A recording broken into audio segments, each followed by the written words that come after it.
Hello guys, Radhe Radhe. Welcome back to my channel. कैसे हैं आप सब? आई होप आप सभी अच्छे होंगे। तो आज हम पढ़ने वाले हैं ईसीटी, इलेक्ट्रोकन्वल्सिव थेरेपी। और ये साइकेट्रिक का मोस्ट इंपॉर्टेंट टॉपिक है, जिसमें क्या है कि एग्जाम में इससे बहुत सारे क्वेश्चन पूछे जाते हैं। और ये जीएनएम बीएससी वगैरह इसमें भी ये टॉपिक रहता ही है।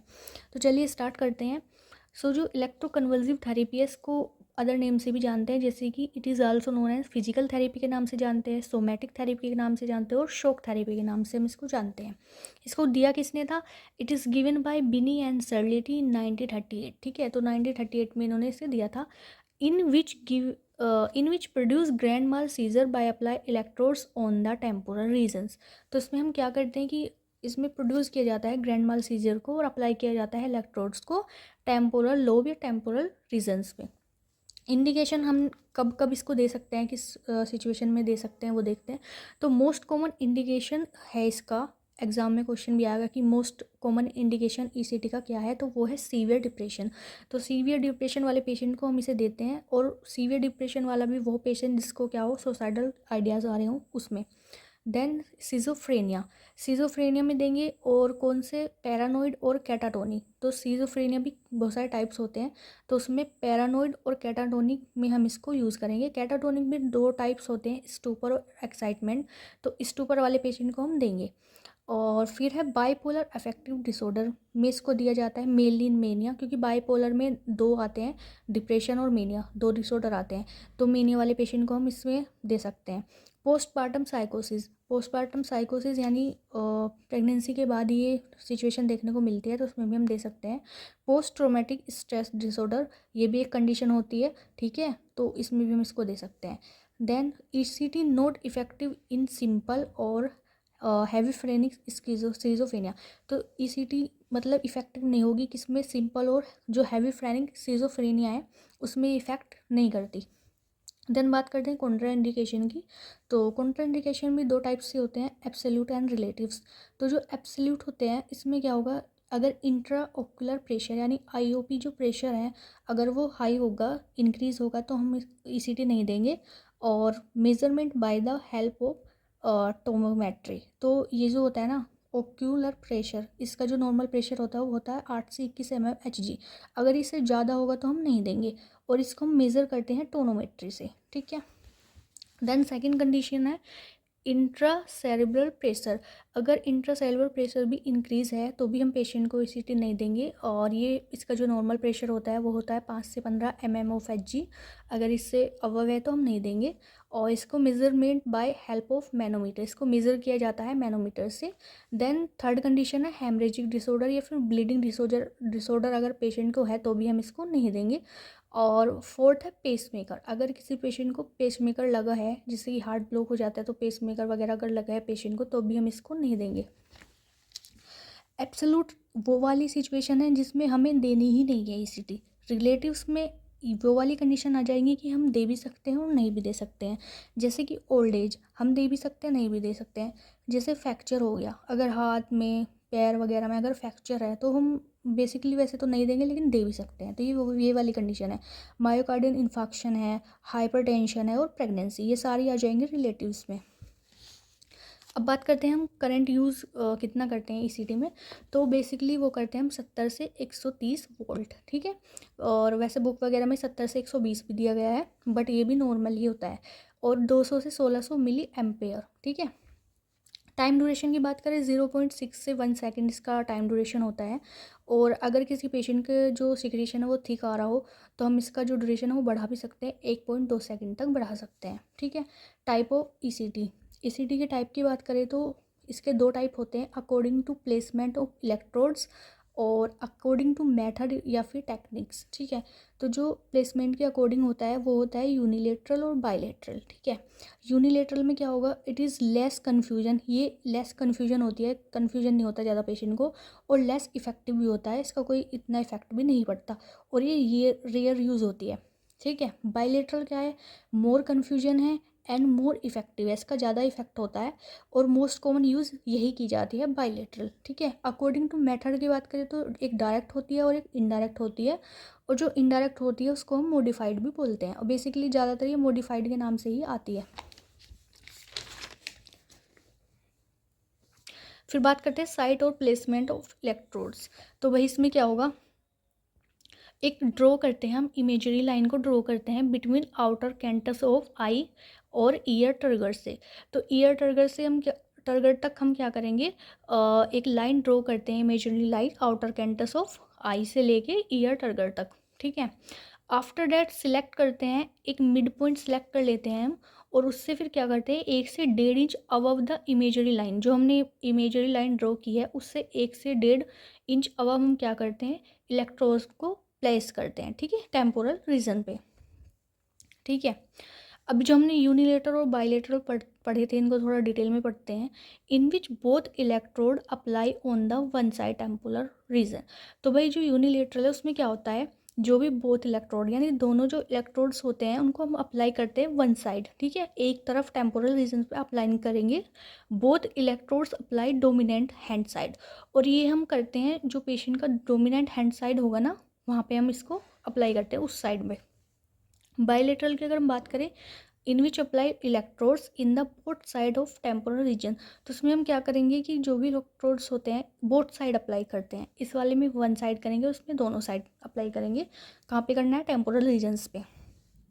अकॉर्डिंग टू मेथड और टेक्निक्स की अगर बात करें तो एक डायरेक्ट आ जाएगा और एक इनडायरेक्ट आ जाएगा। डायरेक्ट में हम देखेंगे, in which do not use any type of medicine, only use atropine sulphate for decrease secretion.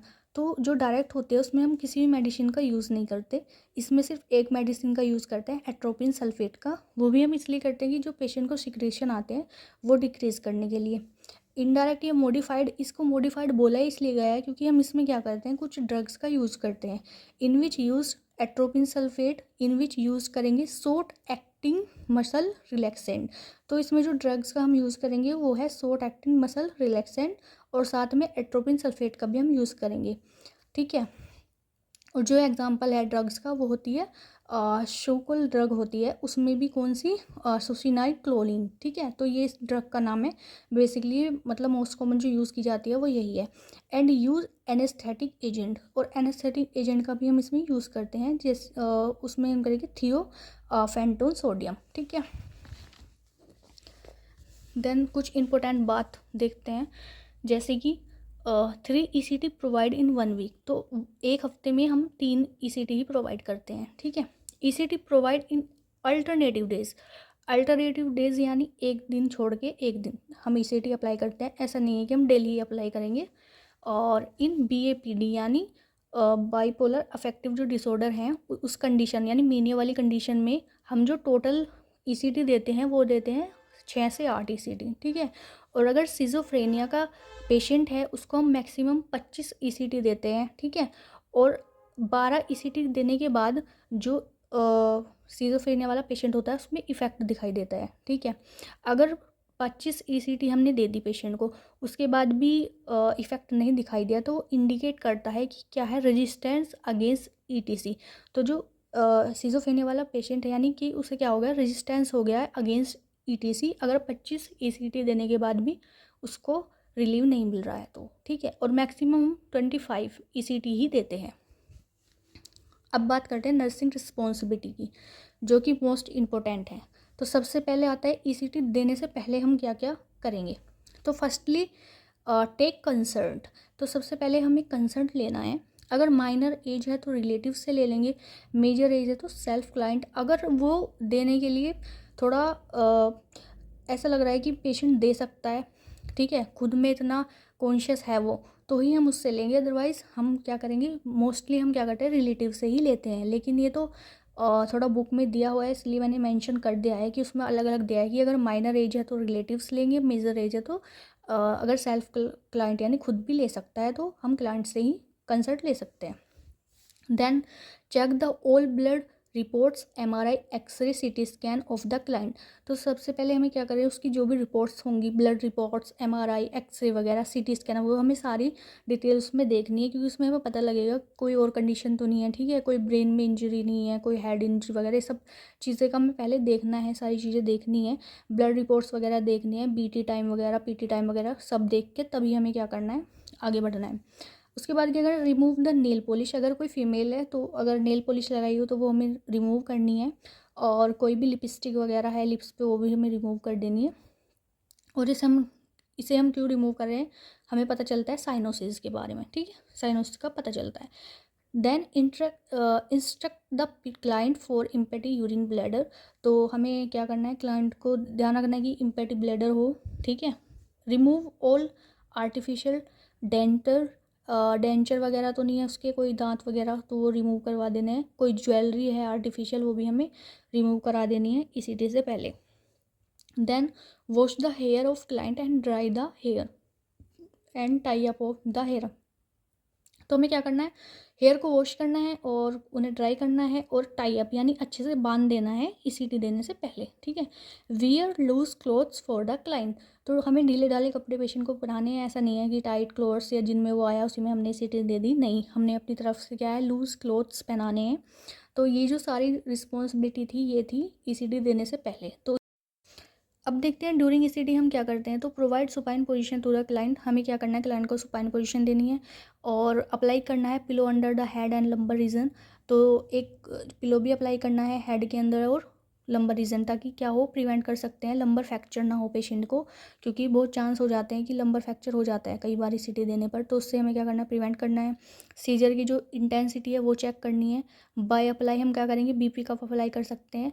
If after apply BP कफ तो क्या होगा कि जर्किंग मूवमेंट देखने को मिलेंगे, अगर वो प्रेजेंट है तो हमें पता लग जाएगा ECT क्या है, इफेक्टिव है और काम कर रही है।